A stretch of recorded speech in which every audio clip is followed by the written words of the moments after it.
Bruce Wayne/Batman, The Dark Knight Trilogy. Christopher Nolan's Bruce Wayne is a man forged by tragedy, his parents' murder setting him on a path that transforms personal trauma into a crusade against Gotham's criminal underworld. Rather than presenting Batman as a superhero with fantastical powers, Nolan grounds him as a man who uses intellect, training, and fear as weapons. Bruce travels the world to study criminology and martial arts, eventually training with Ra's al Ghul and the League of Shadows. Rejecting their doctrine of destruction, he returns to Gotham to become Batman, a symbol designed to be incorruptible and larger than any one man. This version of Bruce Wayne is defined by duality. The billionaire playboy persona is a carefully constructed mask meant to deflect suspicion, while the cowl represents his true self. His moral code is rigid. He refuses to kill, which becomes both his greatest strength and his greatest vulnerability. This is most evident in his conflict with the Joker, who seeks to break Gotham's spirit by proving that even the noblest man can fall. Bruce's decision to take the blame for Harvey Dent's crimes at the end of The Dark Knight cements his status as a tragic hero, willingly becoming an outcast to preserve hope. Christian Bale's physical transformation was extreme. After starving down to 120 pounds for The Machinist, he gained 1 to 100 pounds of muscle in 6 months to play Batman, then cut 30 pounds quickly to fit the suit. His portrayal balances physical intimidation with psychological depth, making Bruce Wayne feel as dangerous as the villains he fights. By the conclusion of The Dark Knight Rises, Bruce understands that Batman must be finite, passing the mantle symbolically to John Blake and finally reclaiming a personal life beyond the mask. Dominic Cobb, Inception. Dominic Cobb is the quintessential Nolan protagonist, brilliant, haunted, and desperately trying to impose order on a world that has spun beyond his control. Cobb is a professional extractor, a thief who infiltrates the subconscious of his targets to steal secrets during their dreams. Beneath the cool precision of his work lies a man broken by guilt. He planted the idea in his wife Maul's mind that her world was not real to free her from limbo, but this inception left her unable to distinguish reality from dream. When she killed herself, believing that doing so would wake her up, Cobb became both widower and fugitive, unable to return home to his children without facing murder charges. Throughout the film, Cobb's internal struggle is as dangerous as the dream heist itself. His subconscious keeps projecting Maul into the dream layers, sabotaging missions, and threatening his team's survival. Each confrontation with her is an emotional battle, forcing him to reckon with the role he played in her death. Nolan visualizes Cobb's guilt with recurring imagery of collapsing dreamscapes and the spinning top that may or may not ever stop. The climax, where Cobb finally confronts Maul in limbo and tells her she is not real, is the film's emotional core. He must let her go to free himself. Leonardo DiCaprio collaborated closely with Nolan to deepen the script's emotional weight, insisting that Cobb's grief be at the center of the story. This collaboration transformed what could have been a sterile puzzle box thriller into a meditation on loss, memory, and redemption. DiCaprio's performance is layered and restrained, presenting Cobb as calm and methodical on the surface, but brimming with quiet anguish underneath. The result is a character who is both a master of dreams and a prisoner of his own. J. Robert Oppenheimer.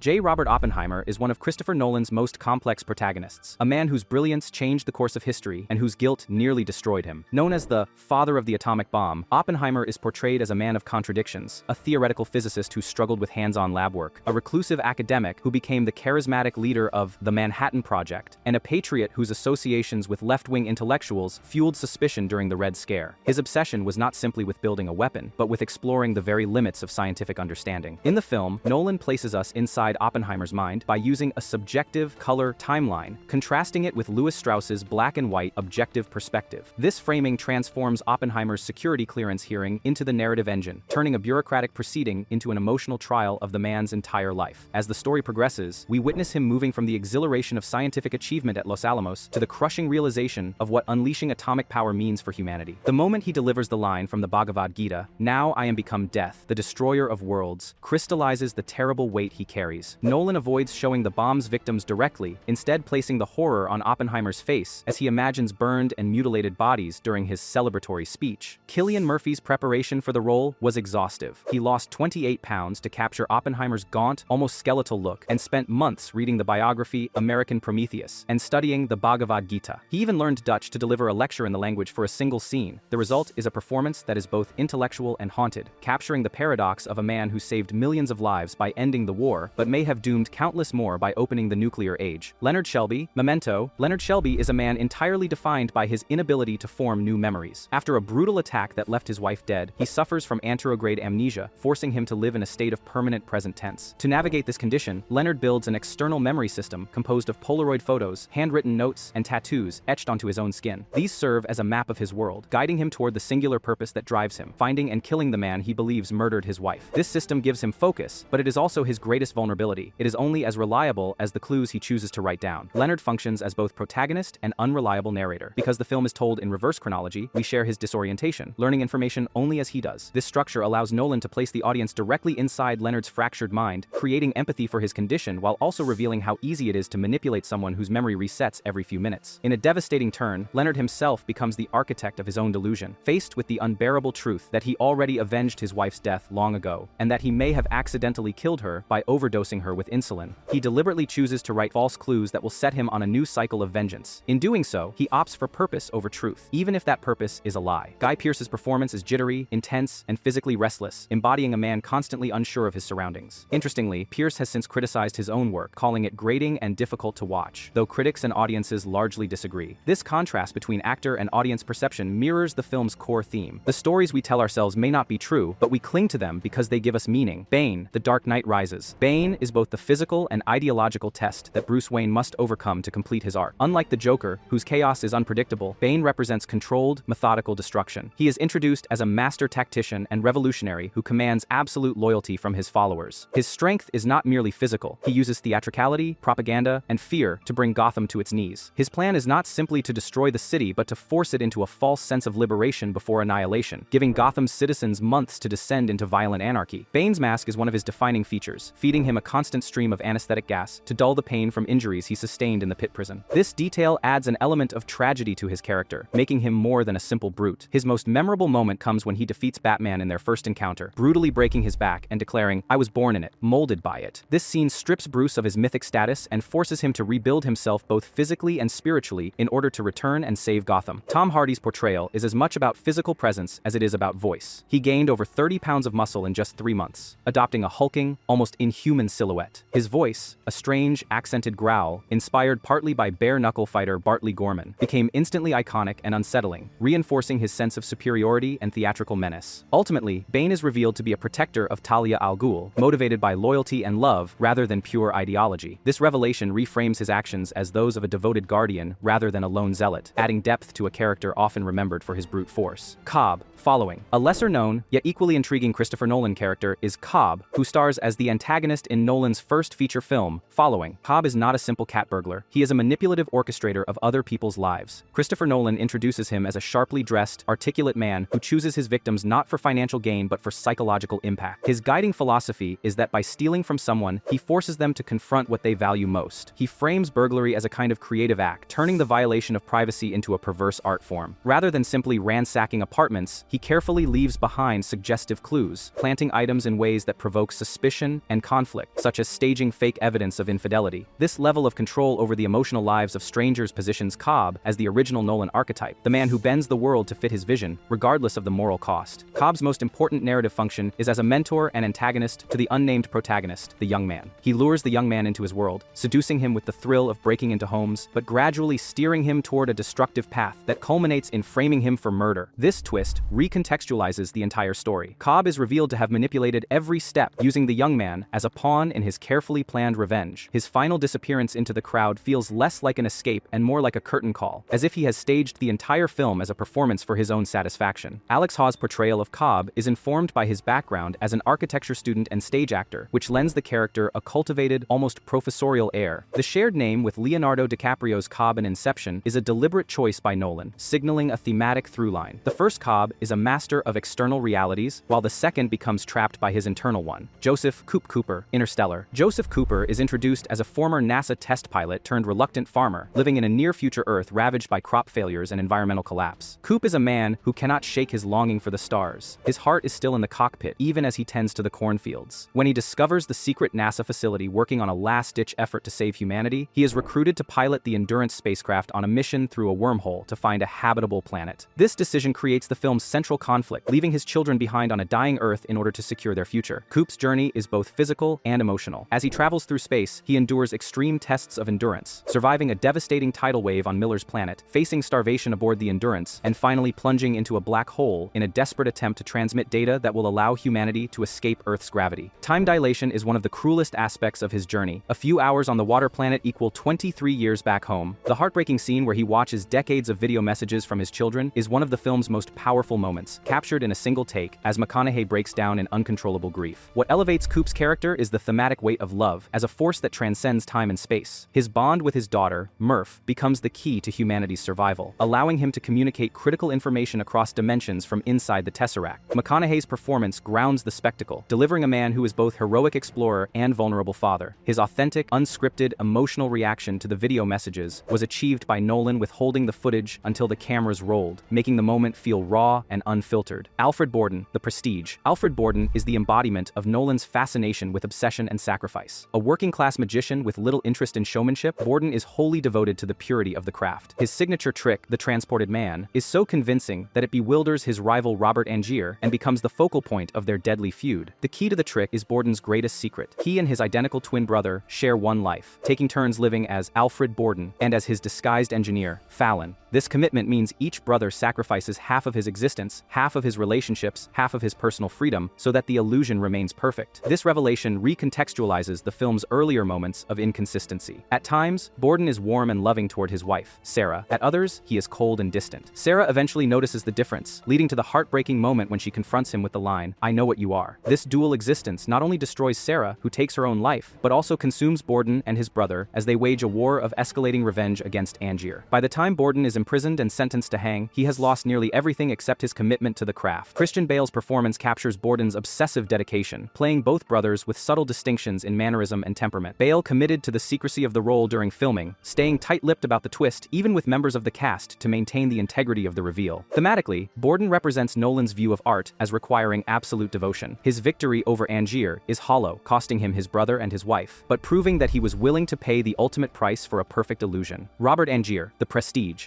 Robert Angier is the perfect showman, charming, charismatic, and skilled at captivating an audience. Unlike Borden, who values the craft of magic above spectacle, Angier thrives on applause and emotional connection with his viewers. His life takes a dark turn after the tragic onstage death of his wife Julia, an accident he blames on Borden's reckless choice of knot during a trick. This grief ignites a lifelong obsession to outdo Borden and uncover the secret of the transported man. Angier's pursuit of the perfect illusion drives him into morally dangerous territory. After exhausting every conventional method of duplicating Borden's trick, he turns to Nikola Tesla, who builds a machine that creates a perfect clone of Angier each time it is used. The cost is horrifying. Every performance ends with one version of Angier drowned in a locked water tank while another emerges to take the final bow. This cycle of creation and murder transforms Angier from sympathetic widower into something monstrous, a man willing to literally kill himself night after night to maintain an illusion of superiority. Hugh Jackman infuses Angier with both aristocratic charm and growing darkness, making his descent into obsession feel tragic rather than purely villainous. The detail that Angier removes his wedding ring before performing the trick highlights his inability to let go of Julia's death, even as he sacrifices his humanity for revenge. By the film's end, Angier has lost everything: friends, dignity, and his soul, yet still seems to seek validation from Borden in their final confrontation. Nolan uses Angier to explore the theme of ambition unchecked by morality. He achieves the ultimate illusion, but at a cost so terrible that his prestige becomes a personal tomb. Tommy, Dunkirk. Tommy is Nolan's deliberate choice to strip away backstory and psychology, presenting a protagonist who represents the collective experience of the hundreds of thousands of soldiers trapped on Dunkirk's beach. He is young, frightened, and nearly silent, speaking only when necessary. His journey begins with survival as his sole focus. He escapes a German ambush, scrambles over fences, and joins other stranded soldiers as they search for any way off the beach. This lack of personal history allows Tommy to become an audience surrogate. We see the evacuation through his eyes, and we feel the grinding, moment-by-moment tension of simply staying alive. Nolan's decision to keep Tommy emotionally opaque heightens the film's realism. There are no grand speeches, no tearful revelations, only a series of actions and reactions that reveal his character. We watch him attempt to carry a wounded soldier to safety, hide among corpses to sneak onto a ship, and endure repeated near-death experiences as rescue attempts fail. Each sequence ratchets up the tension, immersing us in the relentless suspense that defines the entire film. By the end, Tommy's survival is not triumphant in the conventional sense. It is weary and reflective, underscoring that survival itself was the victory at Dunkirk. Fionn Whitehead underwent physically demanding preparation for the role, arriving 2 weeks early to train with the stunt team. The production used practical effects wherever possible: real naval destroyers, vintage Spitfire planes, and thousands of extras. Whitehead performed much of his own stunt work, including swimming in the frigid English Channel while weighed down by authentic wool uniforms and gear. This approach gave his performance an unpolished, reactive quality. He is not acting bravery so much as experiencing the panic and exhaustion of the moment. Tommy stands as a representation of every soldier who simply wanted to go home. Teddy, Memento. John Teddy Gammell is the closest thing Memento has to a guide, yet he is also one of its most morally ambiguous figures. Teddy is a corrupt undercover cop who uses Leonard's condition for his own ends, feeding him names of criminals to kill and pocketing the profits from the stolen money. To Leonard, Teddy is an unreliable figure from the moment he discovers the Polaroid with the handwritten warning, "Don't believe his lies." This single note poisons every interaction they have, making Teddy appear duplicitous even when he may be telling the truth. Teddy's role in the story is crucial because he provides the audience with the devastating revelation that Leonard has already avenged his wife's death. According to Teddy, Leonard killed the real attacker over a year ago but has been erasing the memory repeatedly, effectively trapping himself in an endless cycle of vengeance. Teddy's final monologue lays out this truth in a way that is both heartbreaking and horrifying, as Leonard chooses to ignore it and sets up Teddy to be his next target by planting false evidence against him. Joe Pantoliano's casting added an extra layer of complexity to the character. Known for playing treacherous figures such as Cypher in The Matrix, Pantoliano brought an immediate sense of suspicion to Teddy, making the audience question his motives even before the plot reveals his manipulations. Nolan was initially reluctant to cast him for fear that the association would remove ambiguity, but ultimately the decision paid off, enhancing the noir tone of the film. Teddy serves as Leonard's dark mirror. He manipulates Leonard externally just as Leonard manipulates himself internally. Their relationship poses the central question of the film, which is worse, being deceived by someone else or living by a lie of your own making? Arthur. Inception. Arthur is the point man of Cobb's crew, responsible for every logistical and research detail of their operations. If Cobb is the visionary and dream architect, Arthur is the producer who ensures that the plan is airtight. He is calm, methodical, and precise, a man who double-checks every variable before going under. This professionalism makes him a crucial anchor for the team, especially given Cobb's emotional volatility and frequent sabotage by projections of Maul. While he often appears stoic and by the book, Arthur is capable of quick improvisation when the dream begins to collapse. Arthur's most iconic sequence comes during the hotel dream level, when the van in the upper level begins to roll, creating a zero-gravity environment. In one of the film's most memorable set pieces, Arthur fights off attackers while floating through the rotating hallway, ingeniously using the shifting environment to disable them and protect his sedated teammates. Rather than simply relying on gunplay, he ties the sleeping team members together and improvises a kick by detonating an elevator cable, timing it perfectly to synchronize with the other dream layers. This sequence is not just visually spectacular, but also demonstrates Arthur's ingenuity and ability to maintain control under impossible conditions. Joseph Gordon-Levitt trained extensively for this physically demanding role, performing most of his own stunts in a 100-foot rotating corridor set that Nolan insisted be built practically. Gordon-Levitt later described the experience as like being in a bouncy house for weeks, but the result gave the sequence a tactile realism that CGI could not replicate. His portrayal strikes a balance between understated charm and relentless focus, providing a foil to Eames's playful sarcasm and Cobb's brooding intensity. Arthur may not be the dreamer or the architect, but he is the one who ensures that the dreams run like clockwork. Alfred Pennyworth. The Dark Knight Trilogy. Alfred Pennyworth is far more than Bruce Wayne's butler. He is his guardian, mentor, and moral anchor. Michael Caine's portrayal transforms Alfred into the emotional heart of the trilogy, grounding the story's operatic themes with warmth and human concern. Alfred's loyalty is not to Batman the symbol, but to Bruce the man. He continually reminds Bruce of the personal cost of his crusade, urging him to find a life beyond the cape and cowl. His guidance is often delivered in quiet, cutting wisdom, most memorably when he warns Bruce about the Joker. Some men just want to watch the world burn. Alfred's backstory, developed by Nolan and Caine, adds layers to his character. Reimagined as a former SAS sergeant, Alfred is not simply a domestic servant, but a man with combat experience, making his complicity in Bruce's war on crime believable. His skills extend beyond advice. He repairs Wayne's wounds, maintains the Batcave's operations, and even burns Rachel Dawes' letter after her death to spare Bruce additional pain. One of Alfred's most powerful moments comes in The Dark Knight Rises, when he confesses that he has always envisioned Bruce living a peaceful life away from Gotham. The tearful scene where Alfred admits he failed Bruce and leaves Wayne Manor is devastating, underlining that his deepest fear is not losing Batman, but losing the boy he promised to protect. Michael Caine's natural warmth and fatherly gravitas make Alfred one of the trilogy's most beloved characters. His presence reminds the audience that Bruce's mission is not just about vengeance, but about finding a reason to eventually stop fighting. In the film's final moments, Alfred's small nod of acknowledgement at the cafe in Florence offers silent closure. Bruce has finally escaped the shadow of Batman, just as Alfred had always hoped. Louis Strauss, Oppenheimer. Louis Strauss serves as both antagonist and narrative counterweight to Oppenheimer. A former shoe salesman who rose to power as chairman of the Atomic Energy Commission, Strauss is depicted as a man of keen intelligence but deep insecurity. He occupies the black and white timeline of the film, providing an objective historical record that contrasts with Oppenheimer's subjective color perspective. His conflict with Oppenheimer is personal as much as political. What begins as a series of minor slights, Oppenheimer publicly mocking Strauss during a congressional hearing, dismissing his views on nuclear diplomacy, festers into a vendetta that ultimately results in the revocation of Oppenheimer's security clearance. Strauss is a study in resentment disguised as patriotism. He views Oppenheimer as an arrogant elitist whose influence over American nuclear policy must be curtailed, framing his campaign against him as a matter of national security. Nolan uses Strauss's Senate confirmation hearing as a dramatic framing device, revealing piece by piece how he orchestrated Oppenheimer's downfall. The revelation that key scientists and political figures were manipulated into testifying against Oppenheimer underscores Strauss's cunning and political ruthlessness. Robert Downey Jr. plays Strauss with a quiet, simmering intensity, transforming him into one of the most layered antagonists in Nolan's filmography. Downey avoided playing him as a one-note villain, instead presenting a man who truly believed he was safeguarding the country's future. nature. His scenes are some of the most dialogue-heavy in the film, and his performance grounds them with a controlled precision that reflects Strauss's calculating nature. Downey has said he approached the character as the hero of his own story, which is exactly what makes Strauss so compelling. His campaign against Oppenheimer feels tragically inevitable, not cartoonishly evil. The Joker, the Dark Knight. No Christopher Nolan character is as iconic as Heath Ledger's Joker. The Joker is the pure embodiment of chaos, a man with no clear origin, no consistent backstory, and no conventional motive. He is not interested in money or power. His only goal is to expose the fragility of Gotham's moral order. By offering contradictory explanations for his scars, he keeps both the characters and the audience off balance, making him impossible to predict. His philosophy is simple but terrifying. Under the right circumstances, anyone can be corrupted. Throughout The Dark Knight, the Joker orchestrates escalating moral dilemmas designed to push Gotham to its breaking point. He burns a mountain of cash to show his contempt for greed, rigs 2 ferries with explosives to test whether citizens will choose self-preservation over compassion, and methodically drives Harvey Dent, the city's White Knight, to madness, proving that even the noblest man can fall. His relationship with Batman is central to the film. He sees Batman as his perfect counterpart, the immovable object to his unstoppable force. This twisted symbiosis is captured in their interrogation scene, where he gleefully tells Batman, "You complete me." Heath Ledger's commitment to the role was legendary. He locked himself in a hotel room for a month to develop the Joker's voice, laugh, and unsettling mannerisms. He kept a diary filled with disturbing imagery and notes to inhabit the character's anarchic psyche. The smeared makeup was Ledger's own design, applied using cheap drugstore cosmetics to give the Joker a grimy, lived-in look. Even the signature lip-licking tic was a practical choice to keep the prosthetic scars in place, which became an eerie, memorable trait. Ledger's performance redefined the character and earned him a posthumous Academy Award. His Joker is not just a villain but an agent of philosophical terror, forcing Gotham and Batman to confront the thin line between order and chaos. Loved exploring these characters with me? Then you'll be obsessed with the next video on your screen, so click on it and dive in.